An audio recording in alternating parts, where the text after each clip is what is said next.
Tara, samahan nyo ako. Tono tayo ng CVT. Sa mga hindi masyadong nakasubaybay sa panggilid series natin, flash ko muna dito sa screen yung current setup natin.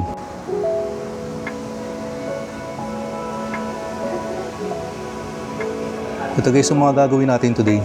Muna magpapalit tayo ng bola from 16 grams, magbababa tayo to 15 grams. Then maglalagay tayo ng 0.5mm na tuning washer. Tapos papalitan natin yung stock na center spring nitong JVT na 1000 RPM.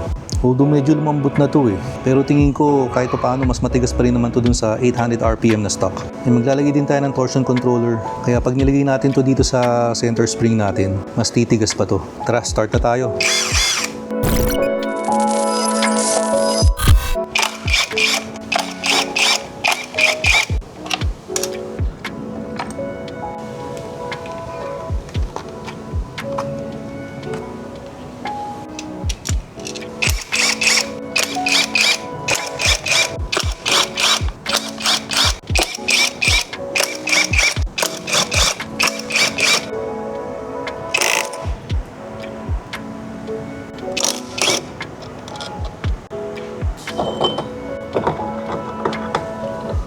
Ito guys yung Daytona Super Pulley natin. Pero gamit ko yung stock na backplate tsaka stock na slider piece. Yung naka pits bike tayo na ceramic bushing. Yan, ito yung gamit nating bola ngayon, 16 grams na JVT. So guys, timbangin natin. 16 grams, may pasobra konti. Yan, ito yung papalit natin, JVT na 15 grams. 15 grams, may pasobra din. Pag tinimbang natin lahat, dapat around 90 grams ang total niyan. Lagay na natin to. All goods. Next naman is tanggalin na natin tong torque drive nut para mapalitan natin yung center spring. Alright guys, nabaklas na natin. Yan yung stock natin na center spring, 800 RPM. Lipat din muna natin tong plastic na collar. Ito guys yung JVT, 1000 RPM. Alright, ito na guys yung main event, yung CRP natin na torsion controller. Napakasimple ng itsura no? Pero ang laki ng epekto. May maliliit na ball bearings kasi sa loob to Ay, mapapansin nyo yan, umiikot. So ang ina-avoid niya is yung mapilipit tong center spring. Kasi tingnan nyo guys ang galaw ng torque drive. Pa-twist yan no? Para tumaas baba, umiikot ng konti. Ayan So kung nandito yung center spring, sa bawat buka ng torque drive, hindi lang na-compress tong center spring. Napipilipit din ng konti. And kung meron kayo nitong torsion controller, yung kung makikita nyo, umiikot na. Ang ina-avoid nyo is yung pagpilipit nitong spring. So kahit bumuka yung torque drive, susunod lang tong spring habang nagko-compress. So next na tanong dyan, saan mo ilalagay ito? Dito sa side ng torque drive o dito sa side ng clutch? Halo din yung napapanood ko Pero mas madalas ko nakikita nilalagay ito dito sa side ng torque drive. Ang explanation nila doon is kasi mas umiinit daw tong side ng clutch. So alam naman natin ang bakal, pag sa init, pwedeng mag-expand yan. Since ball bearings nga yung laman itong torsion controller, maka-apekto sa performance ito yung sobrang init. Kaya dito na muna natin nilagay, paumpisa. Pakiramdaman muna natin, pwede naman natin ilipat sa kabilang side kung hindi tayo satisfied. And bago natin i-torque spec tong torque drive nut, hinantight muna natin yan, tapos petikin lang natin ang isa. May isa rin pala nag-comment sa atin na mali daw na nagto-torque spec tayo nang nakabit dito yung torque drive. So doon sa nag-comment kung napapanood mo to, sige nga, paano ba dapat mag-torque spec ng torque drive nut? Ganyan kasi yung ginagawa ko, pinapasok ko lang sa drive shaft pero hindi sagad para hindi to tumama sa socket. Tapos sinalagyan ko lang ng flywheel holder, pangkalang. So doon sa mga mayroong mas effective way ng pag-torque spec ng torque drive nut, sige nga, pa-comment nga para masubukan naman. So dito pala ito torque spec natin to 54 Newton meters. Ito yung gamit natin na torque wrench. Alright, pag narinig yung tumunog, okay na yun. Pero again, pwede nyo ulitin para sigurado. And doon pala sa mga nahihirapang maglagay ng belt sa torque drive, panoorin nyo to, may tip ako sa inyo. Ilagay nyo lang muna tong clutch bell, then tsaka natin ipapasok tong belt. Tingnan nyo guys nagtigas pa tayo ng spring nito, tapos may torsion controller pa. Yan guys, tingnan nyo, pasok na pasok. Lagay na natin tong super stock pulley natin na may 15 grams straight na bola. And syempre itong 0.5mm natin na tuning washer, Racing DNA pala to.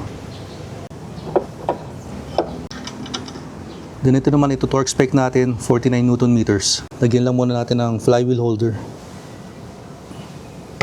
Set lang natin to 49 Newton meters. So yun guys, nasa 50 tayo ngayon. Bawas lang tayo ng isa.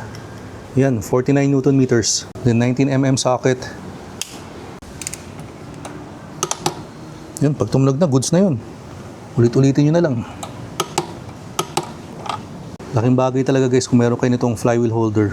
Lagyan nyo na lang pala ng 3M dito para hindi makagasgas tong ngipin. Kung wala ka pa nito, link ko na lang to dito sa video. And syempre gamit pa rin natin tong speed tuner na offset washer, tsaka tong Racing DNA na flange nut. Hindi ito, pitik-pitik lang tayo. Tara guys, palapatin muna natin yung belt. Mukhang cool naman yung galaw ng belt natin, oh. Wala masyadong pagpag. Tara, test ride natin to. Alright, test ride na. Excited na ako. Mamaya na tayo magligpit.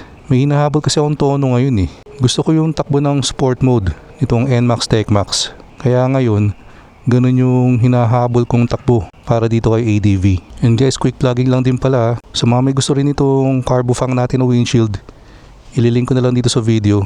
Pati itong bago nating side mirror. Napakaangas niyan guys. Legit na carbon fiber to ha. Hindi yan sticker lang. Tingnan nyo pag sa harap. Pwedeng nakababa lang na ganyan. Pero pwede nyo rin itaas to. Yan ito, bagong kabit lang din natin. Itong CNC na footboard matting. Pakaangas eh no. Pero marami pa ibang kulay yan ha. So kung hindi nyo trip yung all black lang, pili na lang kayo. Yung bago pala natin i-test ride to, flash ko muna dito sa screen tong current setup natin.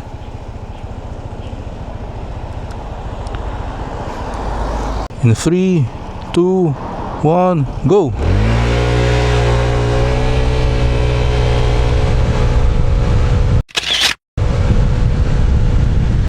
Ang inoobserbahan ko is kung naging maangil ba ulit yung makina. Parang hindi naman no? Kasi nung naka 1,200 RPM center spring tayo, tapos 14 grams yung bola, parang medyo galit na galit yung makina lagi. Yung tawag nga doon ng mga nagko-comment is maangil daw. So ngayon naman, hindi naman ganun. In terms of arangkada, andun pa rin. Hindi ko lang naorasan yung 0 to 80 nito. Nabitin na eh. Pero yun ang napansin ko sa dun sa NMAX TechMax. Lalo na ako naka sport mode. Ang bilis ng ng 0 to 80 tsaka 0 to 100. Talagang tuloy-tuloy yung pagtaas ng speedometer mo. Walang dead spot.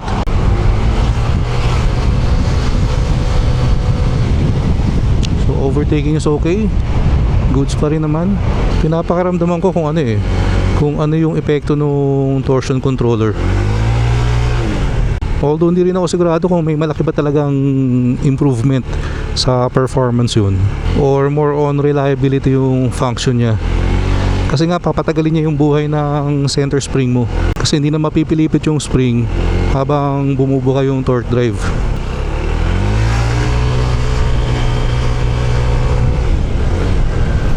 Alright, ganda naman yung takbo niya. Oo. Siguro gusto ko lang maurasan yung 0 to 80 nito for formality. Pero happy na ako sa takbo nito. Ayun no. Sarap ng arangkada. So happy tayo sa kinalabasan ng tono today. Goods. So mukhang ito na muna yung setup natin. Not unless may dumating na mga pyesa na ipapatry sa atin. Pero sa ngayon, very satisfied sa takbo. Pakinggan natin yung makina. Yan guys. Hindi naman maangil no? Normal na tunog lang naman. Since ito na pala muna magiging panggilid setup natin, i-reset lang din muna natin tong consumption natin. So ziniro ko na muna yung fuel consumption para starting today, ito yung setup natin. Gamitin natin ang gamitin sa ADV para makita natin kung kamusta ba yung konsumo nito sa gas. Malakas bang lumaklak ng gas tong ganitong setup or matipid? So yun yung aalamin natin. And guys, matagal ko na rin pala hindi napaplug tong Iochi BX ha. So sa mga wala pang motorcycle dashcam, check out nyo to. Maganda dito guys. May TPMS na yan. So kita mo at all times yung pressure ng gulong mo. May rear camera, may front camera. Ito yung tire settings. Ayun no. Kita nyo yung nagbibip na yan. Yan yung blind spot detection. And guys, naka quick release mount na rin pala to ha. Kaya pwede nyo tanggalin kung paparada kayo sa mall. So, sa mga interesado dito, lagay ko na lang sa comment section yung link ko and discount code. Meron tayong 22% discount dito. Tara, tama na ang vlogging. Balik na tayo sa test ride. And dami rin nagsasabi sa atin na mag-pipe na tayo, muffler. Mas kaganda raw yung takbo nito. Actually, kating-kating na rin naman talaga ako mag-exhaust. Kaya nga lang, medyo mainit pa sa LTO ngayon. Ayoko nung hassle eh. Ayoko nung kinakabahan ka sa checkpoint. Kaya tsaka na lang pag maluwag na. Testingin natin dito kung aabot tayo ng 80 hanggang doon sa humps. Let's go!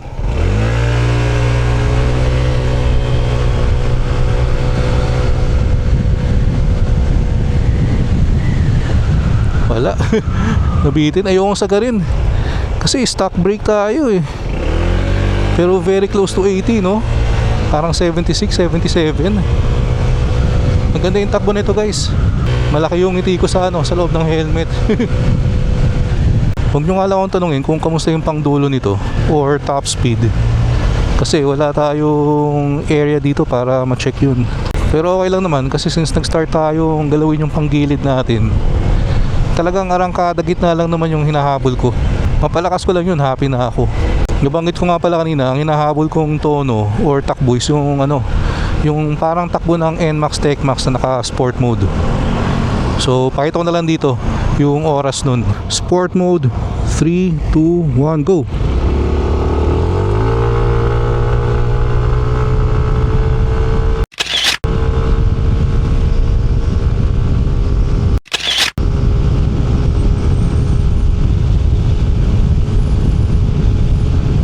So pag nagawa akong ganun yung takbo ni ADV, happy na ako.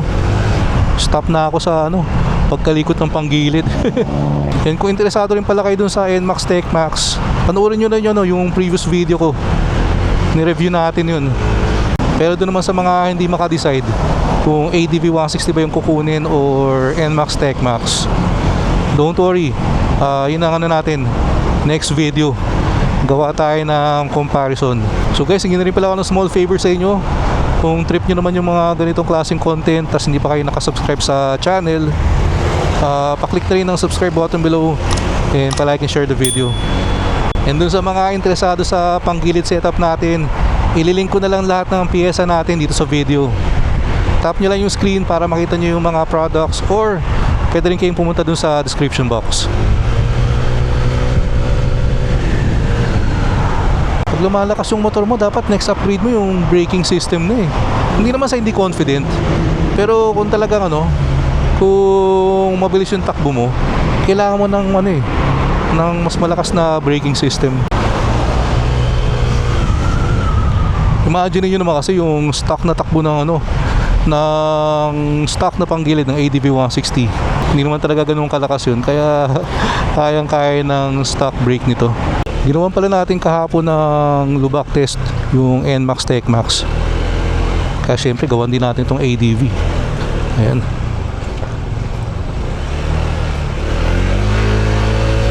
Eh syempre hindi ko may tatakbo na sobrang bilis to dito. Wala naman sigurong matinong rider na sasadyaing bilisan yung takbo nila sa matinding lubak, di ba? Keyword sadyain Syempre lahat naman tayo nagulat na sa lubak. Ito guys, para kayong nasa buwan dito, mga craters na eh. Pero syempre kaya-kaya ng ADV yan. Alright, so maraming salamat sa mga sumama sa pasyal natin today. Kita-kits tayo sa next video. Ingat kayo lahat palagi, always ride safe. Peace out.